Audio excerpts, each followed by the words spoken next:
Hello दोस्तों, आज आप लोगों को मैं बताने वाला हूँ कि Vivo T3 Ultra 5G में आप अगर रिंगटोन लगाना चाहते हो तो कैसे लगा पाओगे। तो इस वीडियो को पूरा देखना, आपको ज़रूर समझ में आएगा। ठीक है, तो सबसे पहले दोस्तों अपनी सेटिंग ओपन कर लेना। ठीक है, उसके बाद आपको थोड़ा नीचे आ जाना, यहाँ पे देखने को मिल जाएगा साउंड एंड वाइब्रेशन, इस पर आपको क्लिक कर देना। ठीक है, उसके बाद आपको थोड़ा नीचे आ जाना, यहाँ पे लिखा हुआ फ़ोन रिंगटोन, इस पर आपको क्लिक करना है।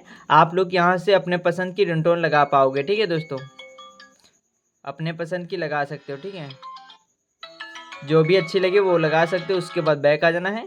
उसके बाद यहाँ पे रिंगटोन की जो वॉल्यूम होती है जोर धीरा कर सकते हो। ठीक है, अपने हिसाब से सेट कर सकते हो दोस्तों। ठीक है, आपको अगर हमारी वीडियो अच्छी लगी हो तो प्लीज़ वीडियो को लाइक एंड चैनल को सब्सक्राइब करना ना भूलें।